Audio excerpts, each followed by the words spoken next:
Nós vamos começar uma nova série hoje, a exposição da carta de Paulo a Tito. Então, Tito é uma carta pequenininha, mas uma carta muito importante. Tito, capítulo 1. Tive um professor de seminário que disse que Tito deveria ser lido pelo menos uma vez por semestre, por todo pastor e, por que não, por todo crente. Então, nós leremos essa carta nesse semestre, juntos, aos pouquinhos.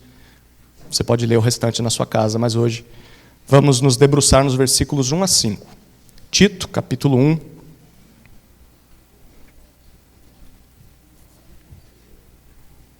Versículos 1 a 5. Acompanhe com fé a leitura da palavra do Senhor. Paulo, servo de Deus e apóstolo de Jesus Cristo, para promover a fé que é dos eleitos de Deus e o pleno conhecimento da verdade, segundo a piedade. Escrevo na esperança da vida eterna, que o Deus que não pode mentir prometeu antes dos tempos eternos e no momento oportuno manifestou a sua palavra mediante a pregação que me foi confiada por ordem de Deus, nosso Salvador, a Tito, verdadeiro filho, segundo a fé comum. Que a graça e a paz da parte de Deus Pai e de Cristo Jesus, nosso Salvador, estejam com você.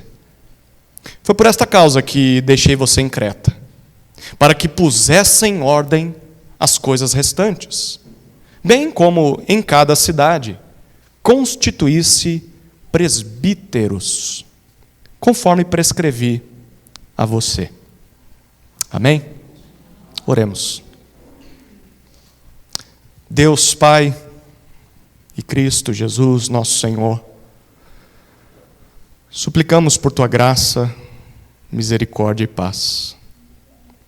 Reconhecemos que somos falhos e que pecamos terrivelmente contra Ti nesta semana. Por isto, usa essa porção da Escritura divinamente inspirada como ferramenta útil nas mãos do Espírito Santo para nos ensinar, repreender, corrigir e educar na justiça, a fim de sermos melhores servos Teus, perfeitos e perfeitamente habilitados para toda boa obra. Em nome de Jesus. Amém. Já se parou contemplando a paisagem, um dia bonito? Ou talvez você subiu uma montanha como a Pedra Grande, alguns fizeram isso nessa manhã, e aí você vê a cidade, os montes, ou talvez um vale muito bonito, ou uma noite daquelas de verão, sol estrelado, e você é como que assaltado de si. E talvez você questiona, qual é o propósito disso tudo? Qual é o propósito da vida? Qual é o propósito do mundo? E qual é o meu papel em tudo isso? Qual é o nosso papel, se é que há um propósito? Bom, e se alguém te dissesse que há um plano perfeito? Que foi orquestrado, planejado, desde a eternidade, antes das coisas serem criadas. Alguém que criou um propósito para tudo, para conduzir toda a criação para um fim glorioso, muito mais belo do que essa paisagem que você está observando. Bom, você gostaria de saber qual o propósito é esse? Sim ou não? Qual o seu papel em todo esse propósito? Bom, é sobre isso que esse texto começa a falar. Essa introdução é a terceira maior introdução de Paulo em todo o Novo Testamento. Perde só para Romanos e Gálatas. E é com um tema tão profundo que Paulo começa essa carta. Algo muito importante a ser lembrado pelos leitores que leriam essa carta. Bom, Tito está depois de 1 e 2 Timóteo. Porque originalmente eram lidas pela igreja cristã como as cartas pastorais. Já ouviu esse termo? Eram cartas que foram escritas por Paulo a discípulos, Timóteo, Tito, homens que caminharam com ele, homens a quem ele estava passando o bastão do ministério. Ele estava ficando já idoso e a morte estava chegando, e esses homens tinham responsabilidades de cuidar de algumas regiões, algumas igrejas que precisavam de ajuda, e Paulo não podia ficar por lá. E acredita-se que essas cartas foram escritas talvez depois do final do livro de Atos. A gente está estudando o livro de Atos, é bem possível que Paulo tenha escrito elas no final, depois dessa história. Paulo termina o livro de Atos, vou dar spoiler já do final.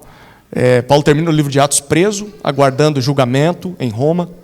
Mas é bem possível que os seus acusadores não tenham ido lá acusá-lo perante César. Então, depois de 2 anos esperando julgamento, ele é inocentado.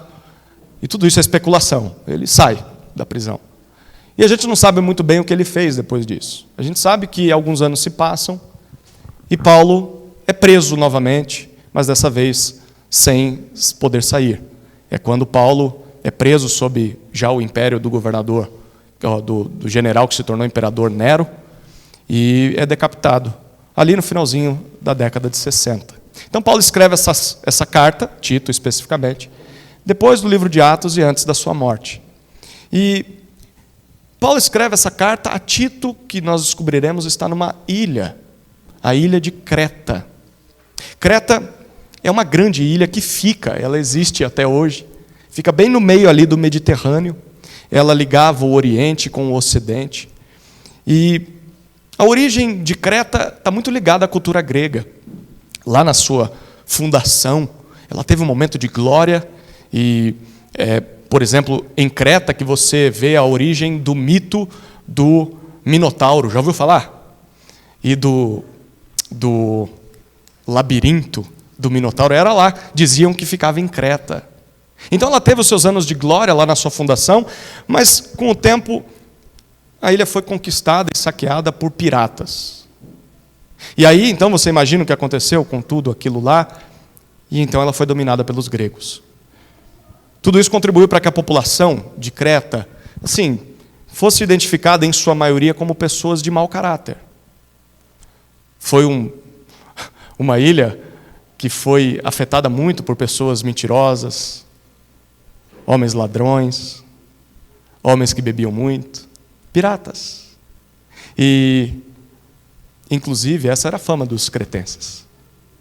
Você vai perceber no capítulo 1, versículo 12, um dos próprios poetas dos cretenses disse: olha, os cretenses são sempre mentirosos, feras preguiçosas, comilões, são terríveis. É claro, nem todos eram assim, mas era a fama dos cretenses. Inclusive fizeram assim um verbo, cunharam um verbo em homenagem aos cretenses. O verbo era cretizo, que era o seguinte: agir como um mentiroso, agir como um enganador, tal como um cretense. Imagina isso.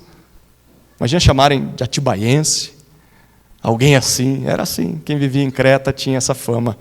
Mas impressionantemente foi nesse lugar que o evangelho chegou. A gente não sabe como. A gente não sabe se foi com Paulo, se foi lá desde Pentecostes. Tinha alguns judeus cretenses lá, ouvindo o sermão de Pedro. Mas o evangelho chegou lá. E nesse lugar Deus alcançou, salvou e transformou muitas vidas. Por incrível que pareça, num lugar tão terrível, Deus estabeleceu a sua igreja. E, pelo que nós vamos ler nessa carta, havia muita coisa para ser consertada naquela igreja.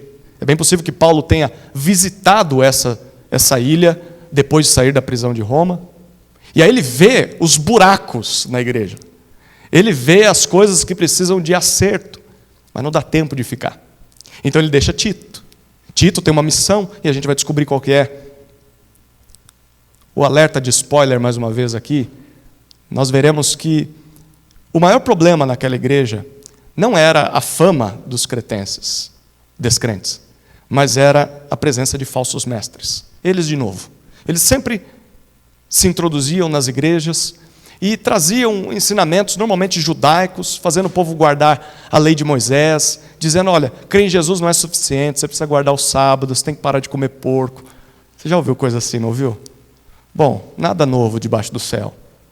Então, algo precisava ser feito. Tito tinha que calar esses homens. Nós veremos que é uma tarefa muito dura, mas ele também tinha que consertar os falsos ensinamentos desses homens.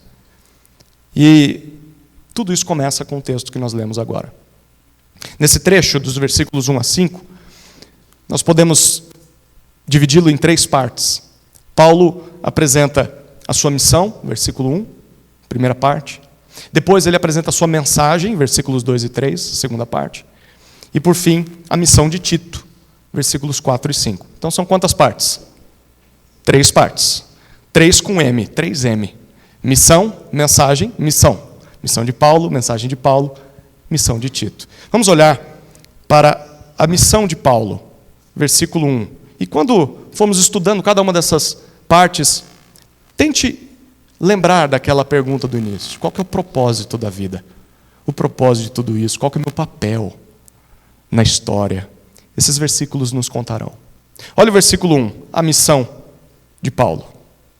Paulo, servo de Deus e apóstolo de Jesus Cristo, para promover a fé que é dos eleitos de Deus e o pleno conhecimento da verdade, segundo a piedade.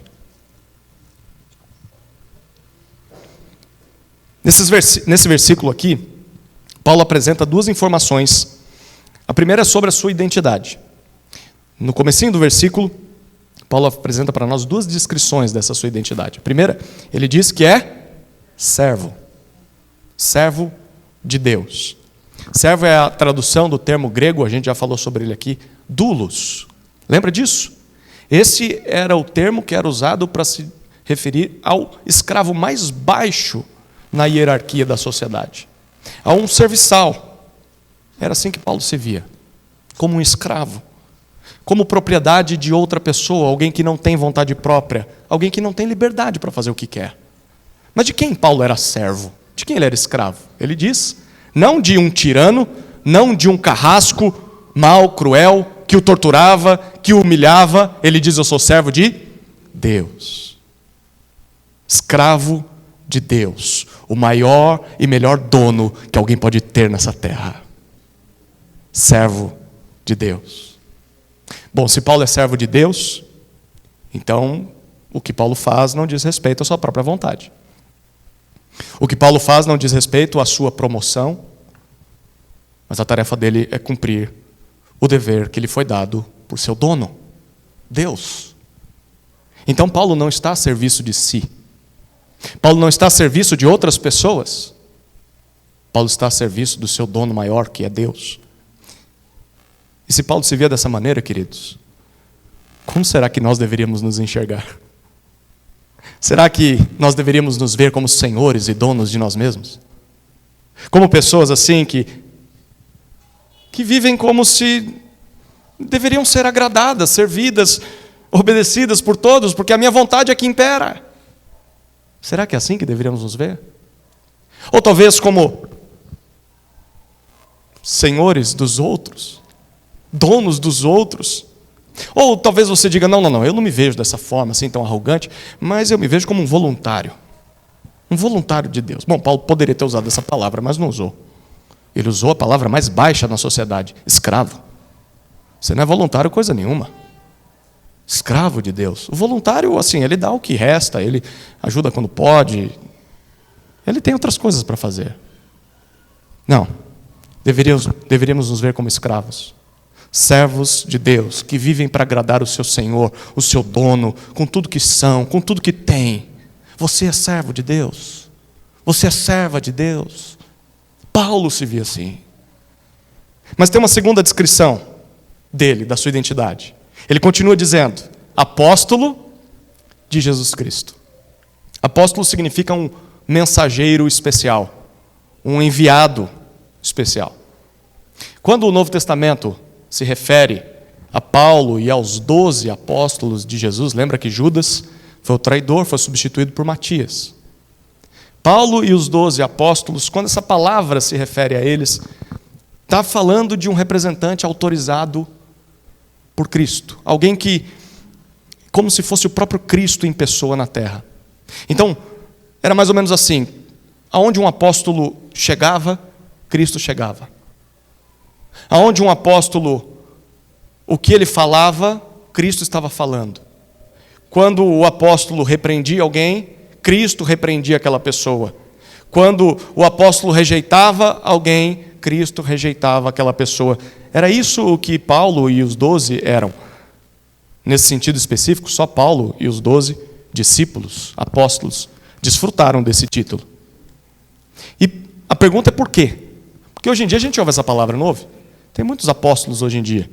Bom, ao longo da história cristã, os crentes sérios, eles atribuíram a palavra apóstolo nesse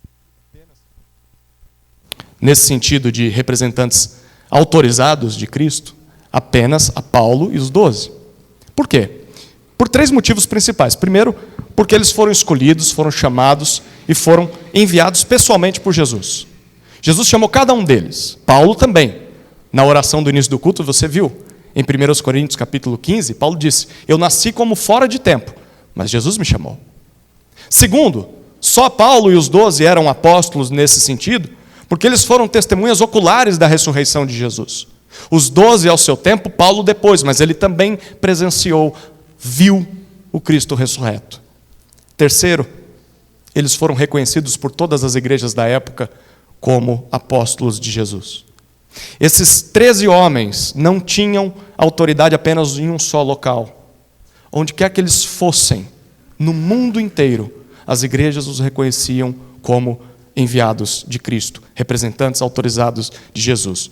O mais curioso é que quando eles foram ficando velhos, e eles foram morrendo, alguns por perseguição, outros por velhice. No caso velhice, talvez só o apóstolo João. Todos os demais morreram martirizados. Mas com o tempo se passando, eles não nomearam novos apóstolos. Eles poderiam ter feito isso. Bom, como Jesus fez comigo, vou fazer com outros, e assim a gente vai passando a sucessão apostólica até o século 21. Não. A gente tem visto isso. Eles deixaram seus escritos. Ou permitiram que outras pessoas ligadas a eles escrevessem palavras que eles concordavam. E esses escritos foram registrados para nós. Nós temos hoje esses escritos. A palavra registrada, a palavra final de Jesus à igreja. O Novo Testamento. Então sim, nós temos apóstolos hoje.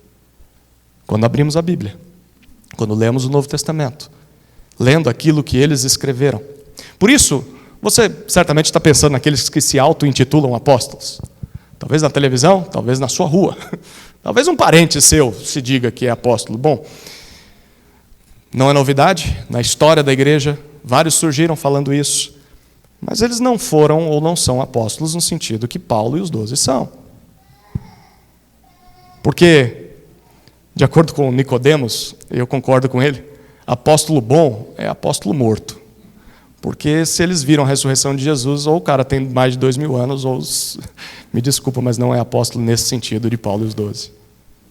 Bom, Paulo é apóstolo, representante autorizado de Cristo Jesus. Não temos mais apóstolos hoje, queridos. Se você está perto de alguém que se diz apóstolo, ou tem uma nova revelação, assim, uma mensagem nova, direta de Jesus para você, algo além da Bíblia, não está na Escritura. O meu conselho para você é fuja e corra o mais rápido que você puder.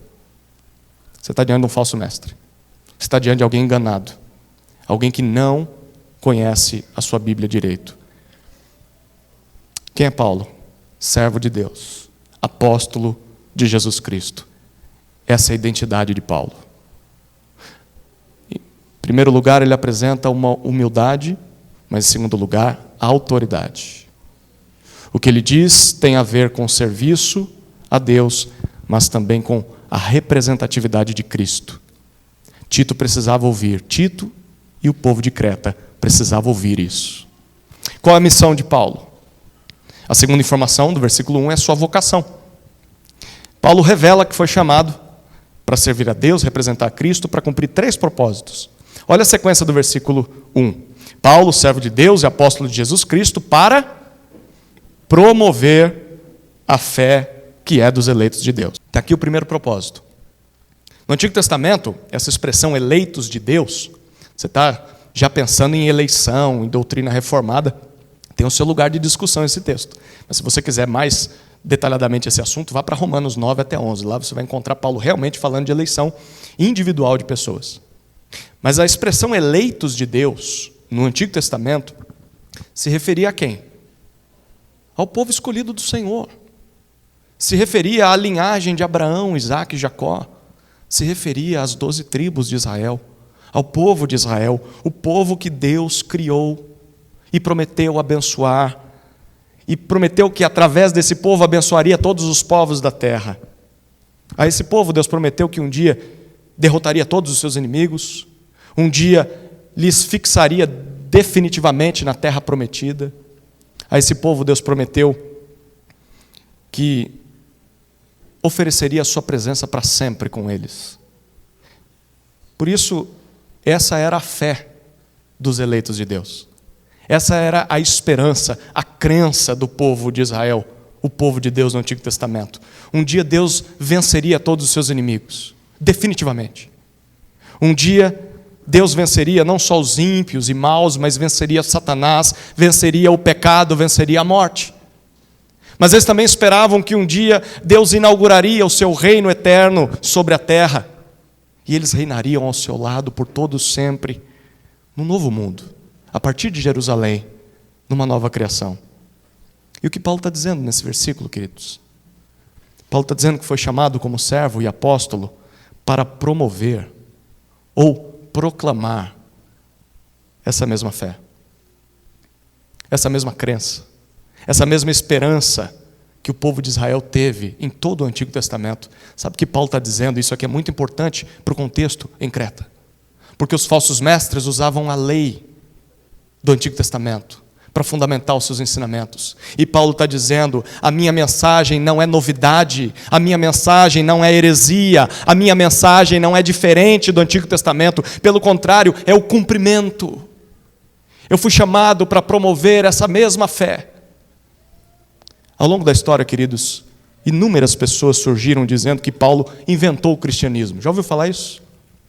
Ou ele criou o cristianismo? E aí as pessoas dizem: não, o que Jesus ensinou era uma coisa. Aí vem Paulo, e a igreja cristã hoje no Ocidente, ela é fundamentada em Paulo.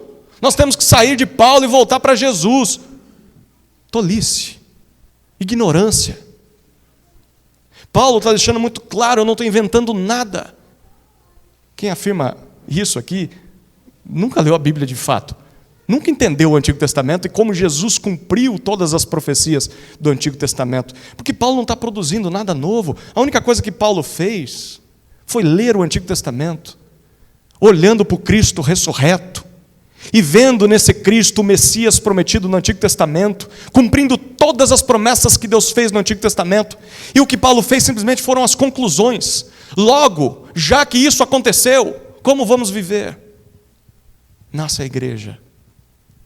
Os judeus agora podem ser salvos no seu Messias, mas não só eles, todos os povos, todas as nações. Paulo só deu sequência àquilo que Jesus cumpriu na cruz. Portanto, se você crê no que Paulo pregou, no que Paulo escreveu, talvez você veja aqui hoje só para ouvir isso. Fique tranquilo, porque a sua fé está fundamentada nas Escrituras.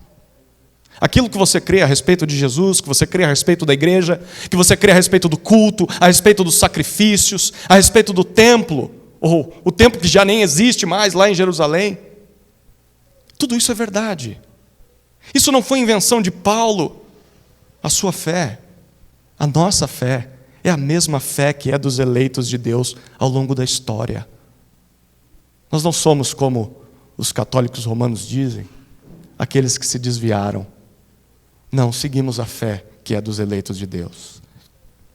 Por isso deveríamos amar o Antigo Testamento, ler ainda mais o Antigo Testamento, para conhecer mais sobre essa nossa esperança, para apreciar mais a beleza do nosso Salvador. Cada aspecto do Antigo Testamento foi cumprido na pessoa de Jesus. Quanto mais você lê sobre o Antigo Testamento, mais você ama Jesus. Foi assim que Paulo lia o Antigo Testamento. E é assim que nós devemos ler. O primeiro propósito de Paulo é promover a fé que é dos eleitos. Ele não inventou nada. Segundo propósito, ele continua no versículo 1.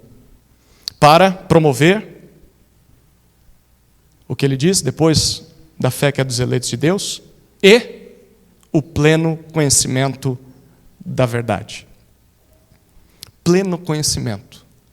Vem de uma só palavrinha grega, que significa o conhecimento preciso, profundo, correto de algo. Deixa eu ilustrar isso aqui. É possível que a gente conheça alguém, talvez alguém famoso, superficialmente. Então pensa aí na pessoa que você gosta de ouvir, talvez um cantor famoso, um artista, uma artista. Talvez você goste de um lugar no mundo assim muito bonito. Você já viu fotos desse lugar, né? Você já estudou toda a sua geografia, buscou informações, talvez você aprecie um delicioso prato típico de algum país. Você nunca comeu, mas você já leu tudo sobre ele. Se pudesse, teria comido, mas não comeu ainda. Se pudesse, teria visitado esse lugar, mas não pôde ir. Se pudesse, teria abraçado a pessoa que você disse conhecer, mas não pôde ainda. Você conhece essa pessoa? Você conhece esse lugar? Você conhece essa comida? Bom, você sabe informações sobre ela. Mas você não conhece de fato. A gente só conhece precisamente algo de verdade quando a gente se relaciona intimamente com aquilo. Quando a gente tem um relacionamento com aquela pessoa. Vocês me conhecem. Me conhecem de me ver aos domingos, num aconselhamento, numa visita, numa caminhada, num momento de folga. Mas quem me conhece mesmo é Dona Tamires. As meninas em casa. Não só as virtudes, mas principalmente os pecados. E é assim comigo, é assim com você também. Nós só conhecemos alguém plenamente quando temos intimidade. Só conhecemos um lugar se a gente mora nesse lugar. Se a gente passeia por ele, se a gente conhece cada canto dele. A gente só conhece um prato. Não só quando come, mas quando aprende a... Isso aqui é sabotagem para eu parar de falar? Vocês entenderam a ilustração, não entenderam? E o que Paulo está dizendo? Ele está dizendo, meu chamado foi promover o pleno conhecimento da verdade. Foi fazer com que as pessoas tenham um conhecimento preciso, real, verdadeiro, profundo, correto sobre a verdade. Porque uma pessoa pode ter apenas informações sobre a verdade. Ela pode ter ouvido falar do Evangelho a sua vida toda. Ela pode saber descrever a Deus, atributos de Deus. Ela pode cantar todas as músicas que cantamos. Mas talvez não conheça de fato a Deus. Não conheça a verdade profundamente de um relacionamento. Só conhece a verdade profundamente quem ouve Paulo, um apóstolo de Jesus, e o que ele tem a dizer sobre a verdade. Esse foi o chamado dele. Mas tem um terceiro propósito de Paulo. O terceiro propósito, ele termina o versículo 1 dizendo, segundo a piedade. Segundo a piedade. Paulo foi chamado para promover a piedade. Essa é uma frase difícil de traduzir, tá? Tanto é que talvez na sua Bíblia até esteja diferente do que está na minha aqui. É realmente muito complicado traduzir o que Paulo disse aqui. Mas vou tentar, né? Olha lá. É como se Paulo estivesse dizendo assim, a fé que eu fui chamado a promover, a fé que é dos eleitos, e o pleno conhecimento da verdade, produzem piedade. Geram piedade na vida de quem crê, na vida de quem conhece essa verdade. O que é piedade? Bom, mais uma palavrinha difícil. E essa palavra é crucial para entender essa carta. Porque da tradição que eu vim, talvez você conheça, piedade é fazer o bem para as pessoas. Tem até a obra da piedade. Mas essa é uma tradução bem limitada da palavra piedade. E, na verdade, até desvirtua o significado do termo usado por Paulo. Porque piedade traz a ideia de um viver divino. Piedade é como se fosse uma vida coerente com aquilo que você acredita sobre Deus. Piedade não tem a ver com um ato, um gesto que eu faço um dia ou em algum momento da vida, mas a vida toda. Piedade é ser fiel na imitação de Deus na vida diária, em todos os momentos. E o que Paulo está dizendo aqui é o seguinte, queridos. Se você crê, se você compartilha da mesma fé que é dos eleitos de Deus em toda a história, se você conhece porque crê, passa a conhecer cada vez mais a verdade, então sabe como será a sua vida? Será um reflexo dessa fé. Será um reflexo desse conhecimento. Sua vida será cada vez mais piedosa. Lembre-se disso. A fé e o conhecimento de Deus, que Paulo foi chamado para promover, produz na vida de quem crê uma vida de boas obras. Lembre-se disso. Produz piedade. Há um comentarista que diz o seguinte: verdade conduz à piedade. Se não está produzindo piedade, então não é verdade. Fé e conhecimento da verdade leva à piedade. E nós devemos demonstrar isso com nossas vidas. Talvez você esteja pensando: será que eu sou crente mesmo? Será que eu tenho conhecido mesmo a verdade? Está aí um bom exemplo. Avalie. Você está crescendo em piedade? Isso está fazendo com que a sua vida seja mais parecida com a vida de Deus? Nós também devemos avisar isso àqueles a quem nós evangelizamos.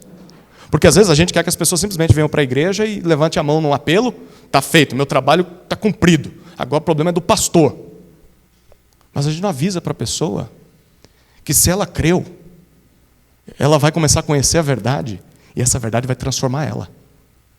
É um compromisso daqui para a eternidade.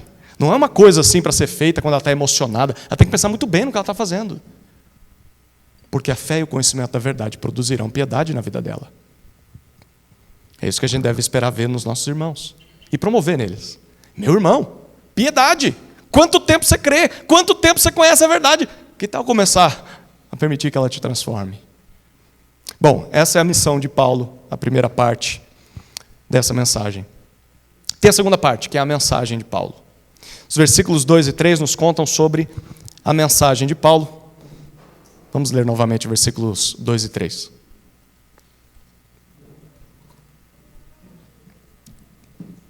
Escrevo na esperança da vida eterna, que o Deus que não pode mentir prometeu antes dos tempos eternos, e no momento oportuno manifestou a sua palavra mediante a pregação que me foi confiada por ordem de Deus, nosso Salvador.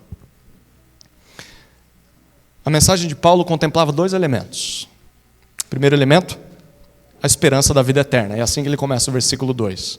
Eu escrevo na esperança da vida eterna. No final das contas, era para que as pessoas pudessem alcançar esse propósito que Paulo promovia: a fé, o conhecimento e a piedade. Ele queria que as pessoas chegassem ao objetivo da fé cristã, a vida eterna. Você quer a vida eterna? Você está em busca da vida eterna? Sim ou não? Bom, Paulo escreveu na esperança da vida eterna. E o que é vida eterna? Você quer tanto esse negócio? Já parou para pensar sobre ela? Quando eu era pequenininho, eu imaginava que vida eterna era ficar pulando de nuvem em nuvem. Uma coisa meio esquisita e chata, né? Assim no começo parece ser legal, mas eternamente? Num culto interminável. Bom, vida eterna é muito mais do que isso. Por isso que a gente deve ler a Bíblia. Porque a Bíblia nos diz o que é vida eterna. Como todo bom judeu, por causa do Antigo Testamento, Paulo via a realidade em duas etapas, dois estágios. Primeiro, era a vida da era presente. Essa aqui que a gente vê. A vida, a história ao longo dos anos nesse mundo. O mundo como nós conhecemos. Mas a realidade também era vista num segundo estágio, uma segunda etapa. A vida da era por vir. O novo mundo, a nova criação, o reino de Deus que ainda está para acontecer. Então, enquanto ainda estamos na vida desta era, a era presente, nós somos limitados. Nós sofremos com o pecado, com os efeitos do pecado. Nós sofremos com a maldade, com terrores, com medo, com dor, doença, morte. Mas quando surgir a vida da era por vir, nós seremos libertos de tudo isso.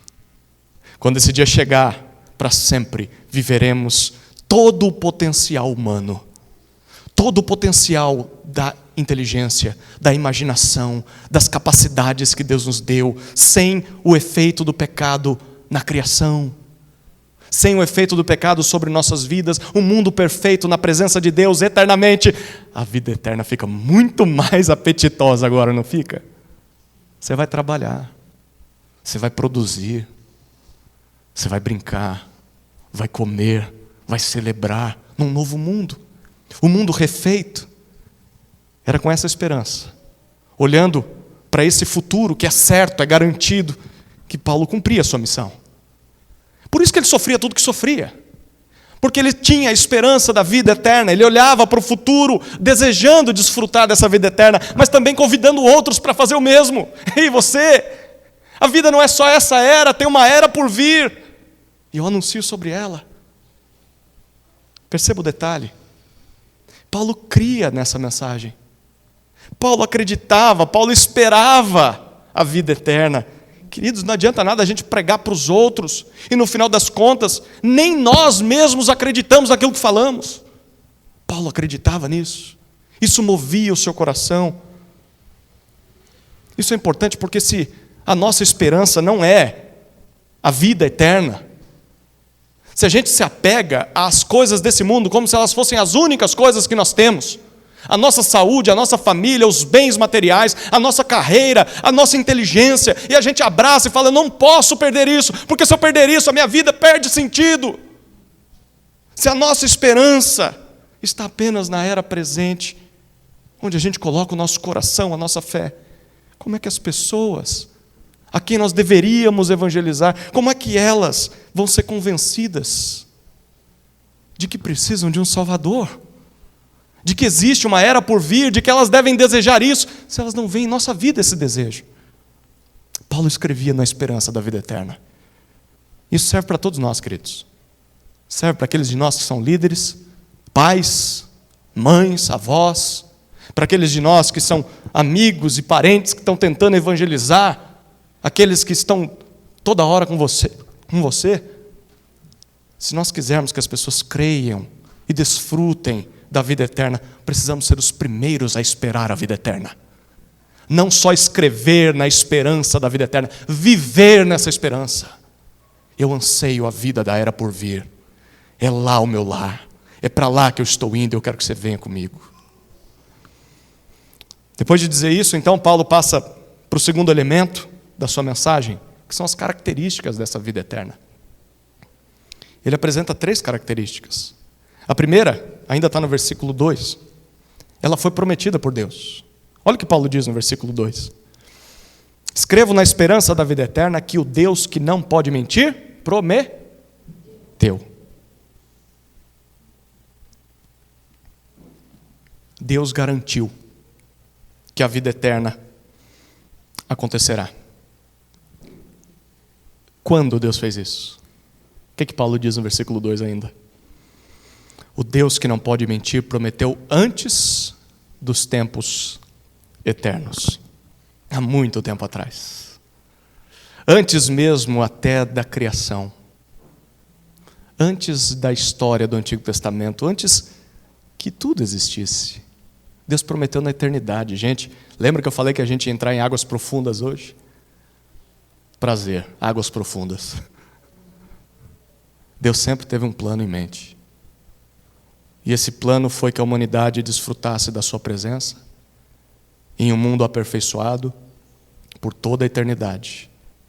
O plano de Deus era a vida da era por vir, a vida eterna, que só vai acontecer depois da era presente.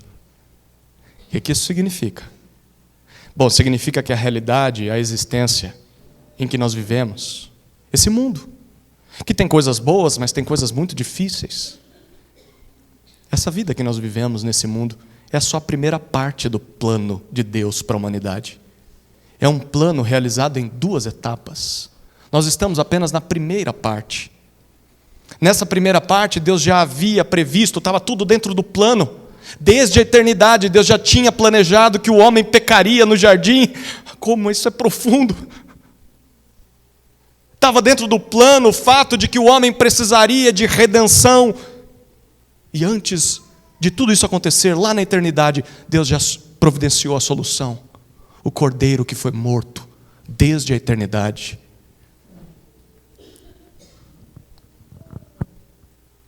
Então, se a criação e a queda não tivessem acontecido, queridos, a vida eterna nunca seria possível. Ela estava dentro do plano de Deus, essas 2 coisas. E assim, o plano de Deus para a humanidade nunca se concretizaria. Talvez você está numa noite assim, ou numa semana, ou numa fase de vida que você está se questionando, por que que Deus permitiu a queda? Por que tanto mal? Por que tanto sofrimento? Por que tanta morte? Por que tanto luto? Por que tanta dificuldade? Boas perguntas. Direcione elas para Deus. Porque Ele dirá para você, eu tenho um plano. Faz parte do meu plano. Eu nunca quis que você sofresse, mas no meu plano a humanidade cairia. Mas eu também prometi um Redentor. Também fazia parte do meu plano. E sabe por que eu não encerrei a história ainda? Sabe por que não entrou a era por vir? Porque eu queria salvar você. Eu poderia ter terminado a história há 3.000 anos atrás e você nunca nasceria e nunca seria salvo. Mas eu preservei a história até chegar em você. E eu vou segurar até chegar no seu filho, no seu neto, quem sabe, talvez. Deus tem um plano, queridos. Como é que isso acontece? Talvez você está pulando por dentro igual eu estou. Você acha que é fácil pregar um negócio desse aqui? Eu estou há um mês pensando nesse texto, porque eu preparei esse sermão antes de sair de férias, tá? Eu estou lutando com esse texto há um mês. Como isso pode ser sem Deus ser culpado pelo pecado? Como que Ele planeja a queda e não é culpado? A culpa é dele, não é possível. Alguém tem que ser o culpado. Bom, a Bíblia não diz isso. A Bíblia diz que isso é um mistério da sua soberana e santa vontade. Ela diz que o homem foi culpado. A humanidade é culpada. Como a gente lida com isso? Bom, a gente lida como um mistério. A gente questiona, a gente ouve a palavra dele e se submete a ela, na fé que é dos eleitos. Você acha que isso é pergunta só sua, no século 21, aqui em Atibaia? O povo de Israel está lutando com isso, desde a sua origem. A humanidade lida com esse conflito desde a origem.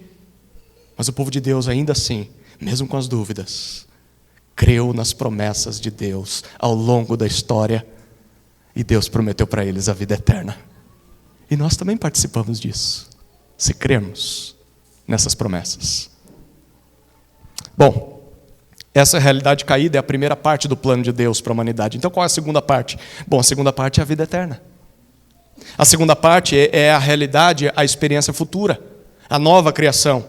E Deus planejou, prometeu tudo isso antes mesmo de criar todas as coisas. É isso que Paulo está dizendo.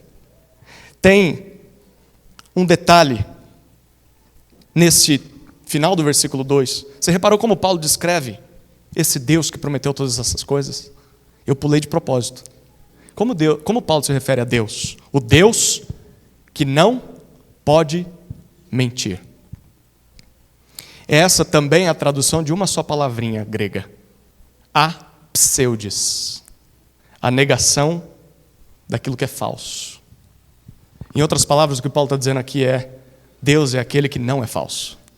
É aquele que não é mentiroso. É aquele que só diz e faz a verdade.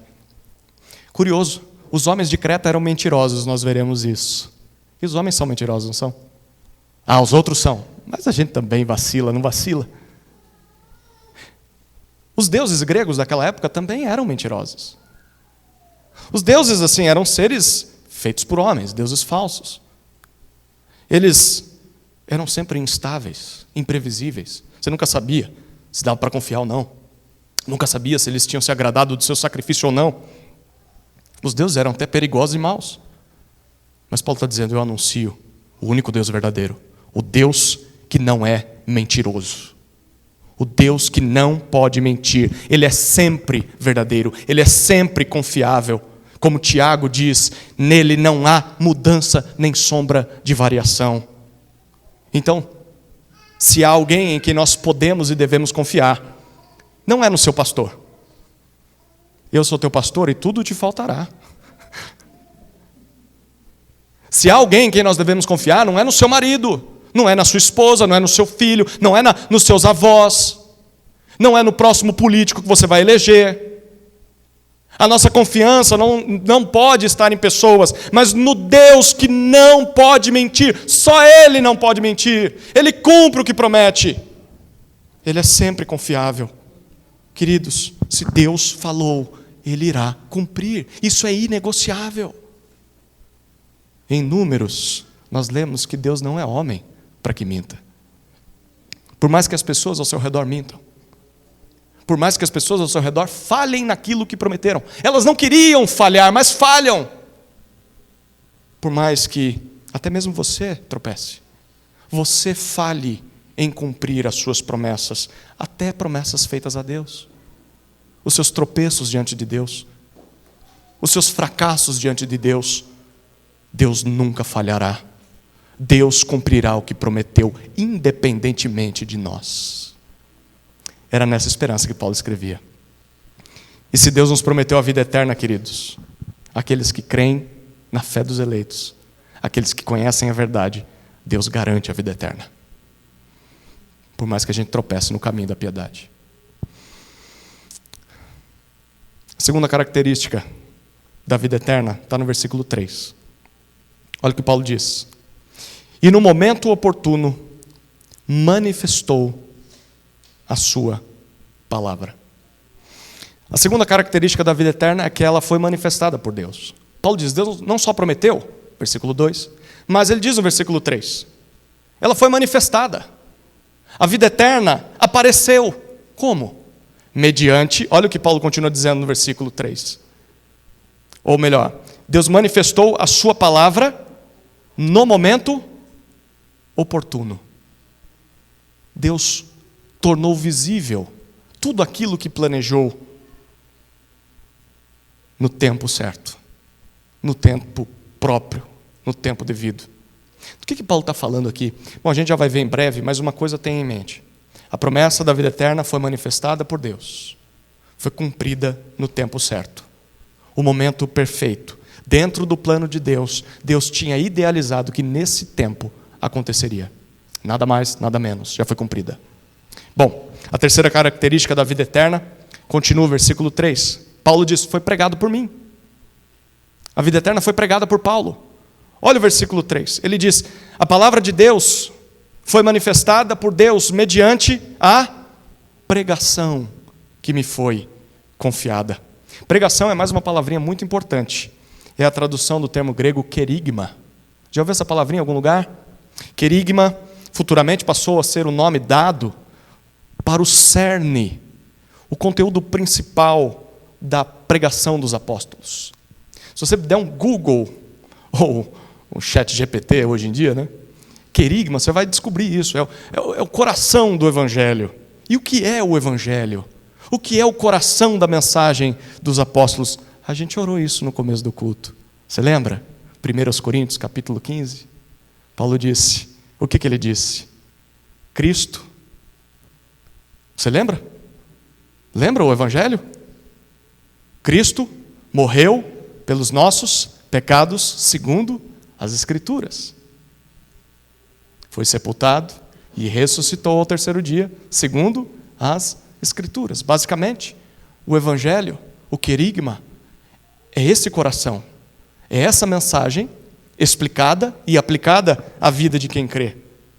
A manifestação da vida eterna. O que é o querigma? O que é a pregação de Paulo, dos apóstolos, na pessoa de Jesus? O Deus Filho se fez carne. Homem como nós. Viveu como ser humano perfeito, agradando a Deus em tudo o que nós não conseguimos fazer.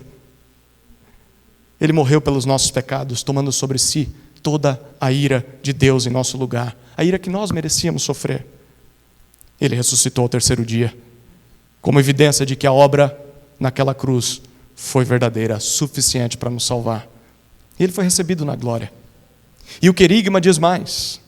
Todo aquele que crê em Jesus, se arrepende dos seus pecados, confia na obra de Cristo realizada na cruz, passa a conhecer a verdade, é salvo por Deus e é conduzido a uma vida de piedade e um dia herdará a vida eterna. Quando a era por vir se cumprir, quando Jesus voltar em glória e renovar todas as coisas. Essa era a pregação de Paulo. Esse era o querigma dos apóstolos, o Evangelho. É nisso que você crê? A sua confiança está depositada nessa mensagem? É o que você mais deseja ouvir quando você busca a Deus? Você quer o Evangelho? É o Evangelho que você busca? É isso que você está pregando para as pessoas?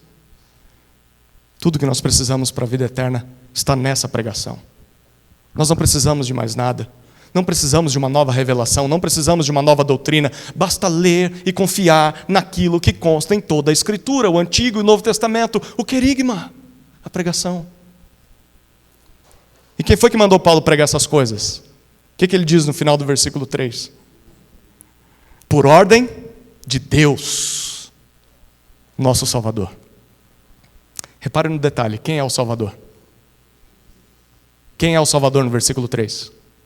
Deus, não é? Bom, uma referência a Deus Pai, que prometeu a salvação desde os tempos eternos. Guarda essa informação para aquilo que nós vamos ler no próximo versículo. Essa foi a mensagem de Paulo. Vamos entrar na terceira e última parte, a missão de Tito. E a missão de Tito está nos versículos 4 e 5. Olhe novamente o que o texto diz.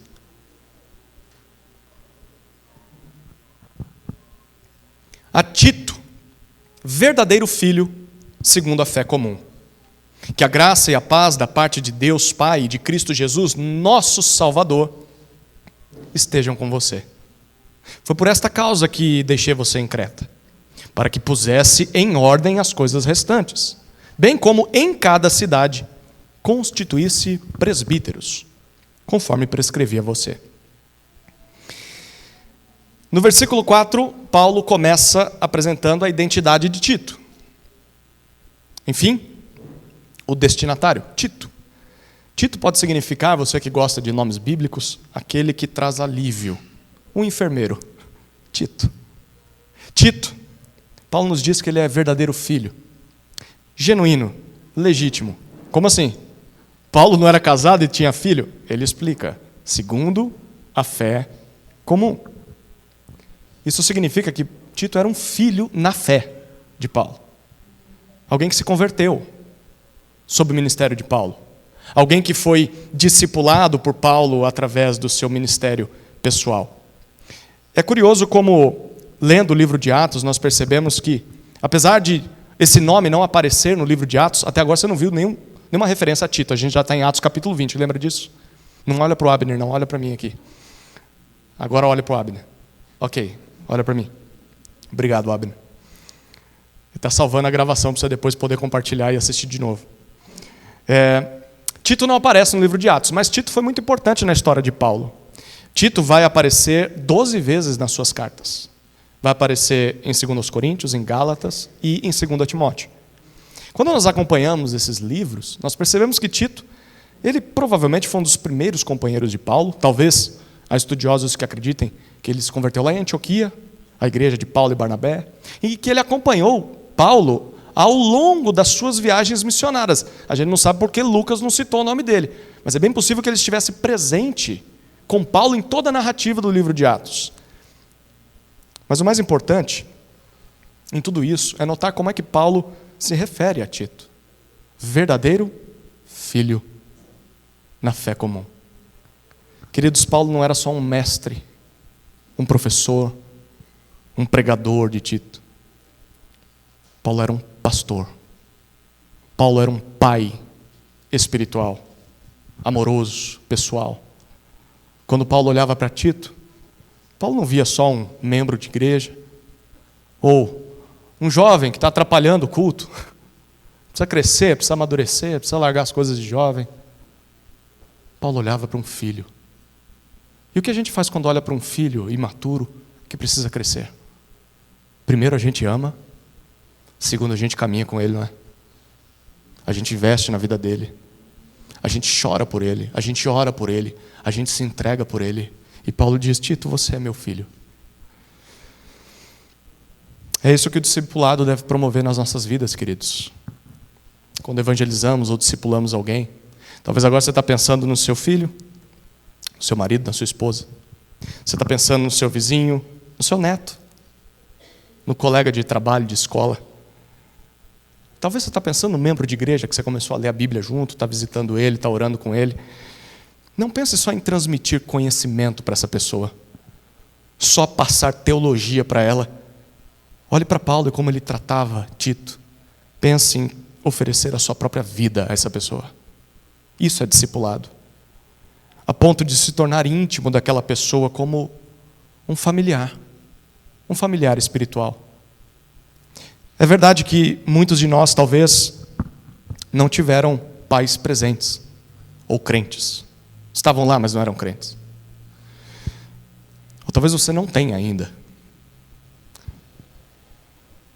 É difícil isso, né? A gente tenta buscar Deus e não tem incentivo. Às vezes tem palavras negativas para você parar. É difícil seguir a Jesus quando só você na sua casa está fazendo isso. É difícil seguir a Jesus sem exemplo a seguir. Mas certamente nós podemos encontrar pais assim na igreja. Nós podemos, como Tito encontrou na vida de Paulo. Paulo talvez nunca teve filhos biológicos, mas Tito preenchia esse espaço. Tito talvez não tenha tido um pai crente, mas tinha Paulo. Você sabe o quanto isso é importante, não sabe? O quanto isso é especial? Talvez você tenha Paulos na sua vida. Pais e mães espirituais. Por que você não faz o mesmo pelos outros? Por que você não busca na igreja pessoas a quem você vai derramar a sua vida? Porque você sabe a dor e o vazio que a ausência de um pai espiritual faz na vida de alguém. Não perpetue o erro. Seja você um pai para alguém. Seja você um pai, uma mãe espiritual para os seus filhos, para os seus netos. Mas para aquele membro de igreja, para aquele jovem, para aquela criança que está vindo sozinha, e ninguém senta do lado dela. Ninguém se preocupa em ensiná-la a ler a Bíblia. Ninguém se preocupa em orar por ela, em saber quem ela é. Talvez em dar uma Bíblia para ela. A gente tem muito a aprender com Paulo, não tem? Depois de fazer isso, Paulo apresenta as necessidades de Tito, e o final do versículo 4, ele diz: eu sei que para cumprir o seu trabalho aí você precisa de duas coisas: graça e paz. Graça é favor imerecido.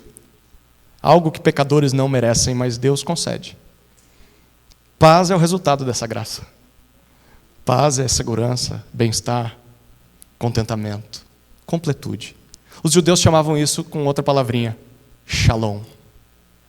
Shalom, a paz de Deus. Onde é que Tito e todos os leitores da Bíblia, todos os pecadores na história podem encontrar graça e paz? Em outras pessoas? Onde nós encontramos favor imerecido? Nesse mundo? Esse mundo quer ver sangue. Esse mundo quer que pessoas que erraram sejam punidas, mas quando são eles, não, aí não. Nesse mundo não encontramos graça e paz.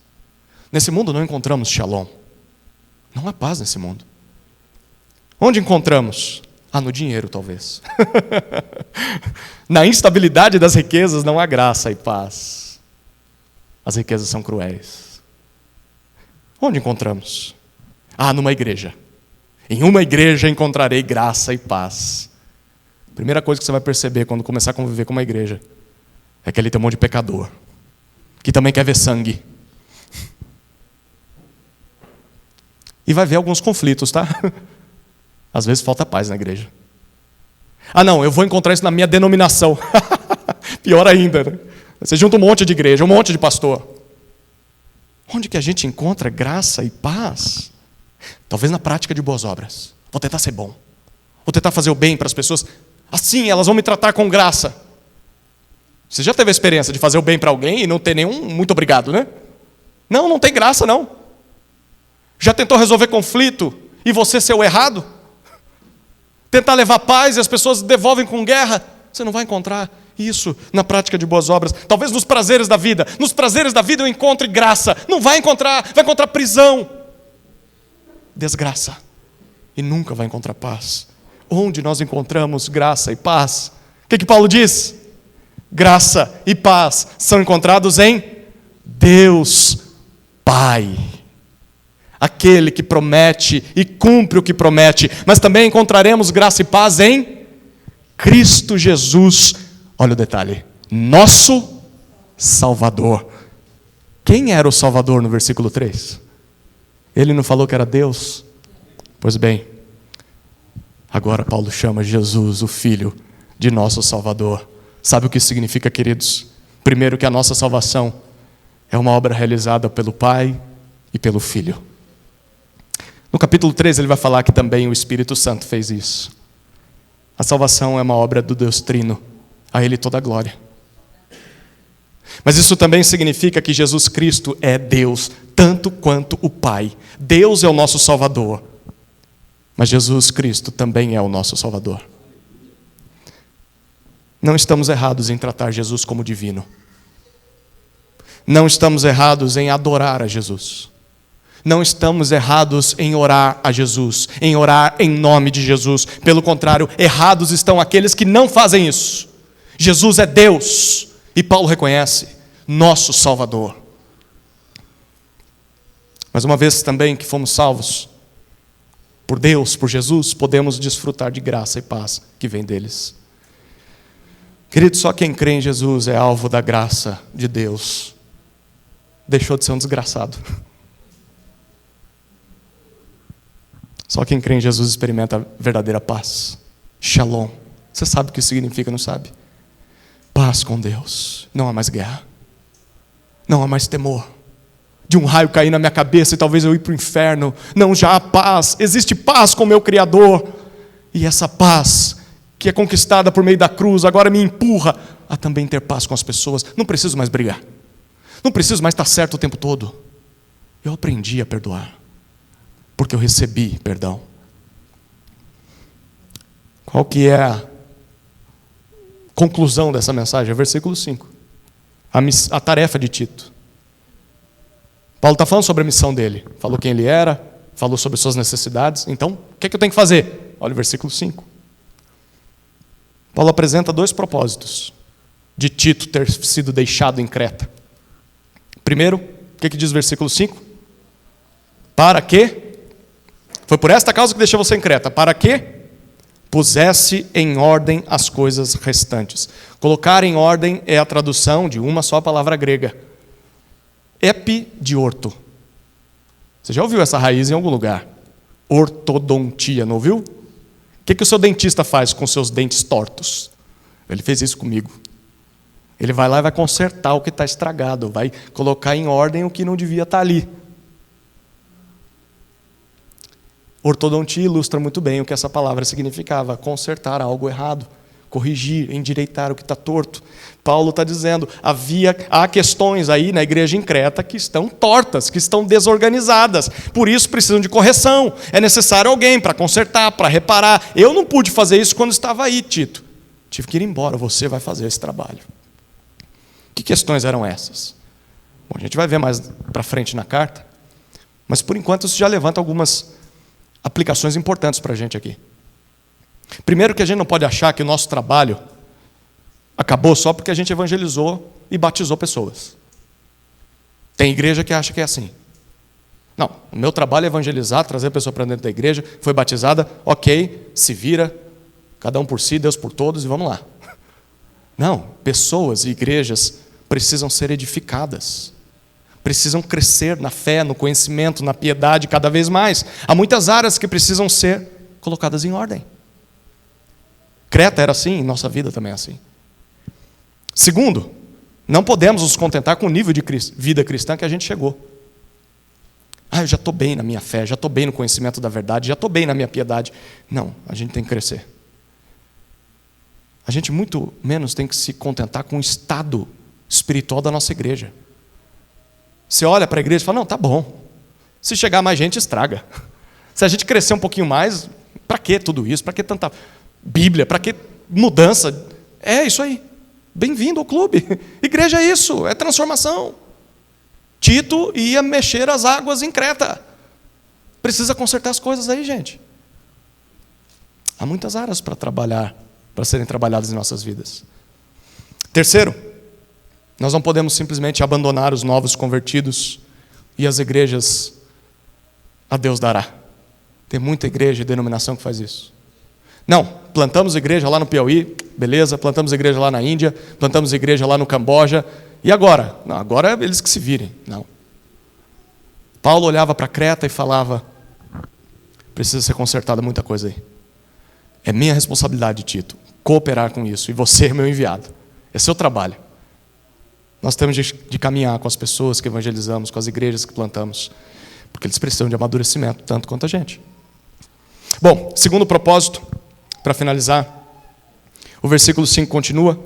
Paulo diz: bem como em cada cidade constituísse presbíteros conforme prescrevia a você. Vai ter uma mensagem só para falar sobre os presbíteros semana que vem. Nosso seminarista Rafael vai pregar. Mas eu queria só comentar algumas coisinhas sobre esse final do versículo 5.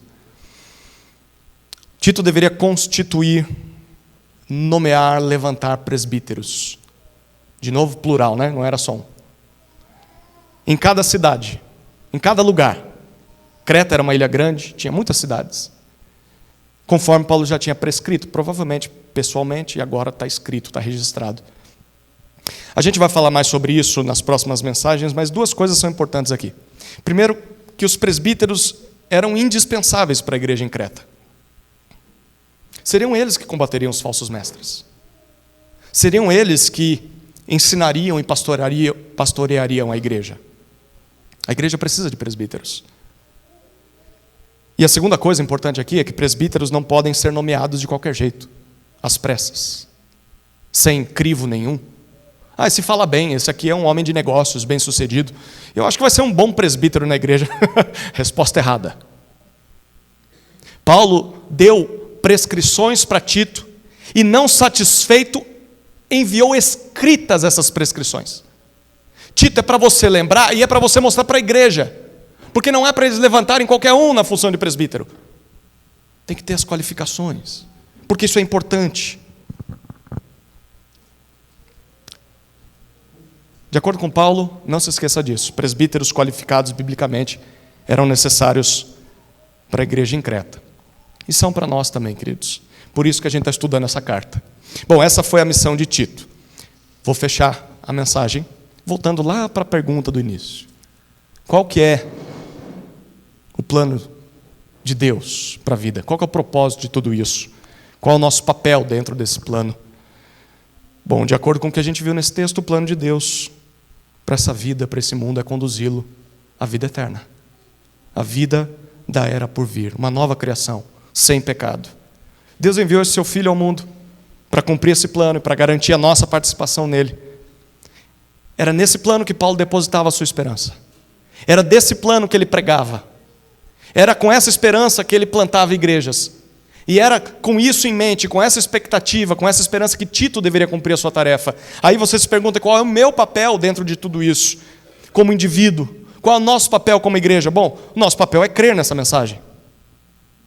É confiar nela. É conhecer cada vez mais a verdade e colocar em prática. Piedade. E a gente faz isso se envolvendo com a ordem da igreja, colocando as coisas no lugar. Começando por nós. Começando com a tua vida que está quebrada. Comece a colocar ela em ordem. E aí então contribua para colocar a vida da igreja em ordem. As coisas restantes. Mas a prática da piedade também envolve em constituir e se sujeitar aos presbíteros. A igreja precisa deles. É assim que a gente dá sequência à missão de Paulo, à missão de Tito.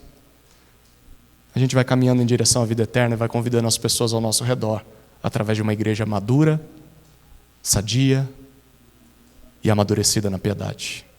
Amém, queridos? Vamos orar.